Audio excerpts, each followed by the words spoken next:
My dear students, today we are going to see about the gymnosperms. In Greek word, gymnos means naked, sperma means seed. So gymnosperms are naked seeded plants. They were dominated in the Jurassic and Cretaceous period of Mesozoic era. That means 225 million years ago. The term gymnosperm was introduced by Theophrastus in 300 BC. The members of gymnosperms are distributed throughout the temperate and tropical regions of the world. Amber is a substance obtained from a gymnospermic plant, that is Pinnatus succinifera. The amber is a plant secretion which is an efficient preservative that does not get degraded and hence can preserve remains of extinct life forms. So that is amber.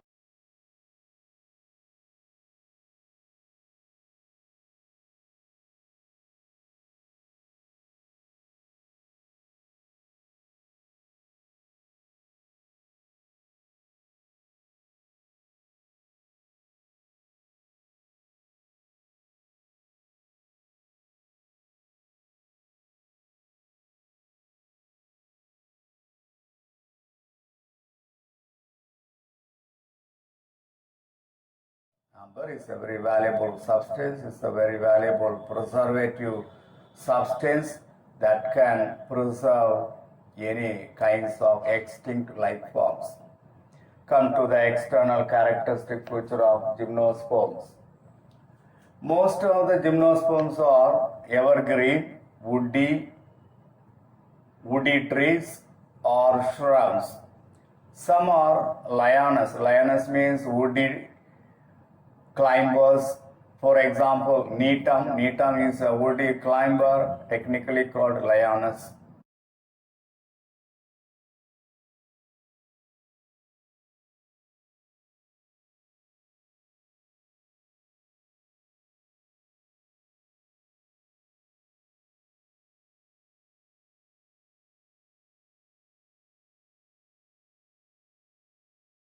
The plant body of gymnosperm is a sporophyte which is differentiated into root, stem and leaves. Here in gymnosperm, a well-developed taproot system is present. From the taproot system, lateral roots of the taproot system, coralloid roots are produced. As far as cycas is concerned, coralloid roots are symbiotically associated with blue-green algae. You have studied all the blue-green algae are having the capacity to convert atmospheric nitrogen into nitrate. But in the case of Pinus, fungal mycelium is found associated with the root system and that form mycorrhizae or mycorrhizic root. In gymnosperm, the stem is aerial, erect and branched or unbranched. In the case of cycas, the stem is unbranched like that of the coconut tree.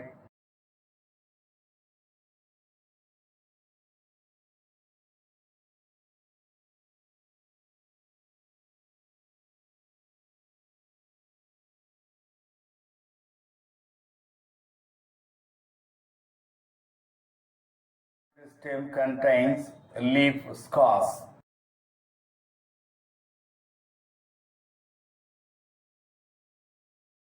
The dwarf shoot as well as long shoot will show xerophytic features.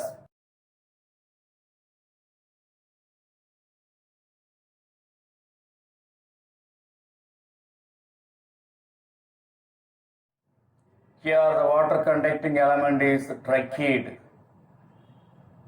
Trachea is the water conducting element. But in Netum and Ephedra, vessels are the water conducting element. In Pteridophytes, the water conducting element is trachea. Like that, in Gymnosperms also, water conducting element is trachea. Both Gymnosperms and Pteridophytes, the water is conducted from root system to the aerial parts of the plant through trachea only. But in Angiosperms, the water conduction takes place through the vessels. So, in the case of most primitive plants like Pteridophytes and Gymnosperms, the water conduction takes place through the trachea. But in well-advanced plants like Angiosperms, the water conduction takes place by vessels. In all Gymnosperms, secondary growth takes place like that of the dicot of Angiosperms. In the case of Gymnosperm, the wood is monoxylic or pygnoxylic. Monoxylic means when the wood is porous, soft, with more parenchyma and wide medullary rays, that is called monoxylic wood. For example, cycas. In the case of cycas, the wood is monoxylic. But in the case of pinus, the wood is pygnoxylic. What is pygnoxylic? When the wood is compact, non-porous, with less parenchyma and narrow medullary rays, it is called pygnoxylic wood. Gymnospermic plants are heterosporous because they produce two types of spores, microspores and megaspores. When a plant produces two different types of spores, that plant is called heterosporous plant. In the case of Gymnosperm, both monoecious condition and dioecious condition can be seen.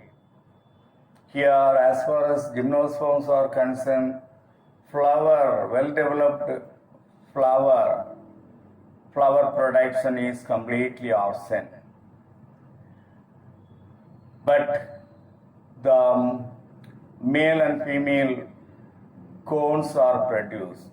Male cone and female cone. When male and female cones are produced one at the same plant, that is called monoecious plant.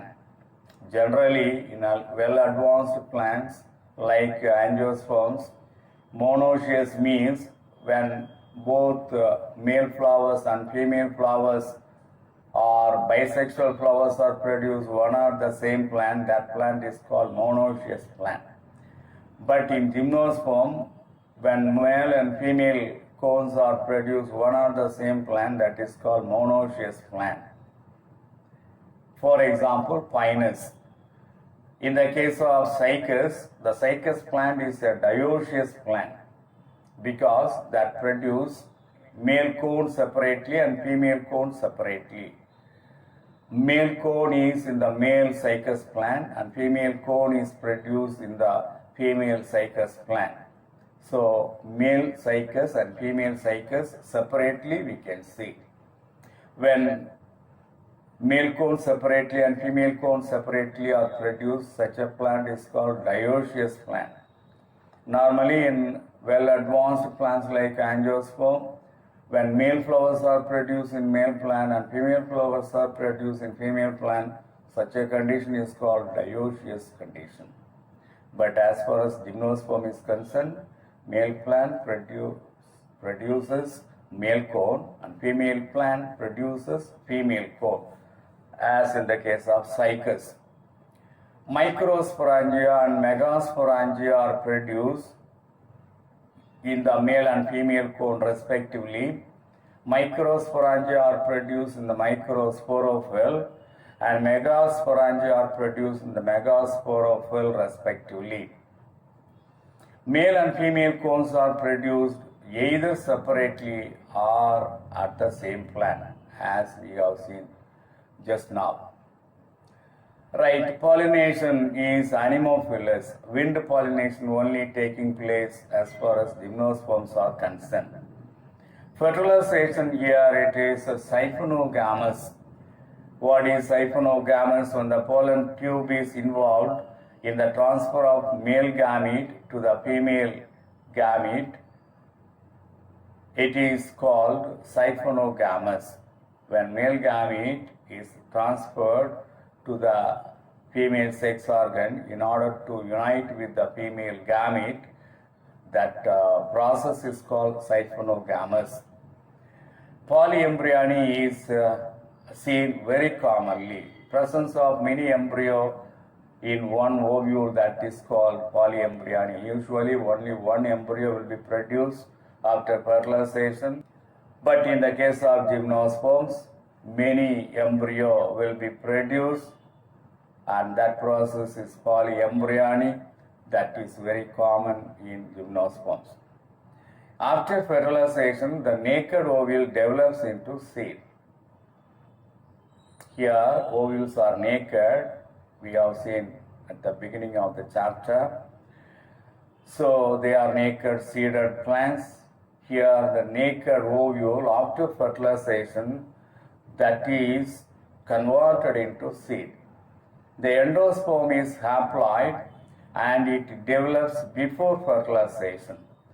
But in the case of angiosperm, endosperm is triploid in nature. The endosperm is formed only after fertilization. When the male gamete unite with the secondary nuclei, the fusion product is endosperm. The sporophytic phase is dominant here, and the gametophytic phase is highly reduced in the life cycle. Here, the life cycle shows a distinct alternation of generation.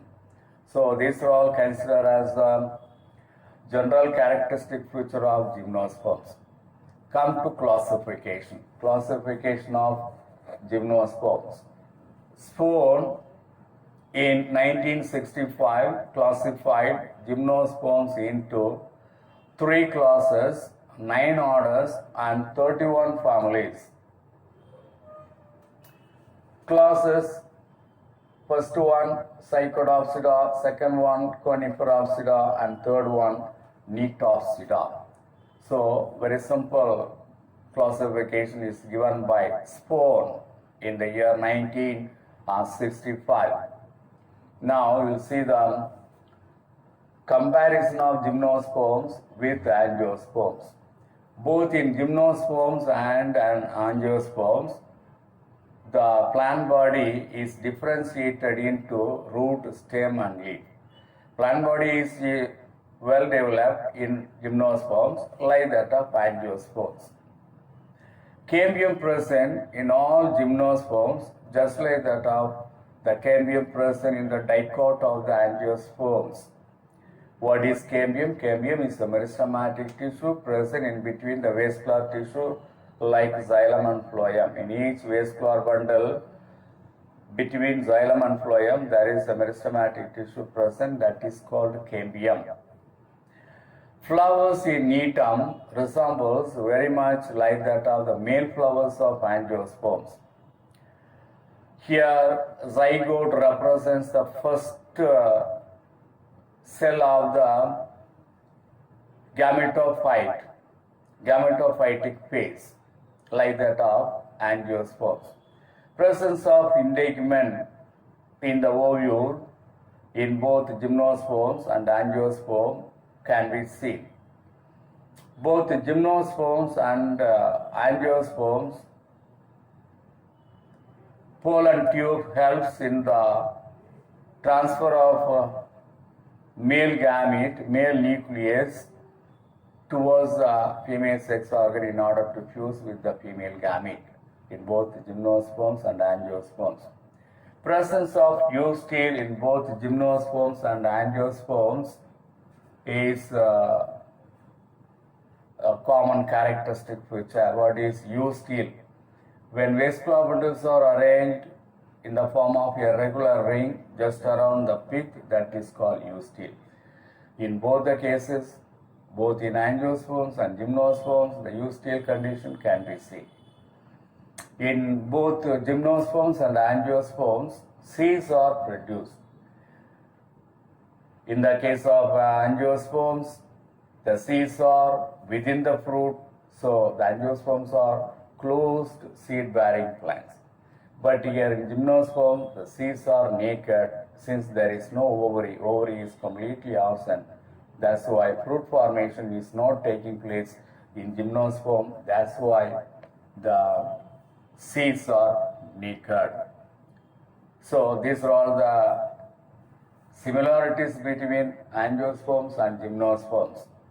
So today's topic, what are the things we have completed? Gymnosperms in general we have seen, then general characteristic features of gymnosperm, classification of gymnosperms, comparison of gymnosperms with angiosperms. That's all.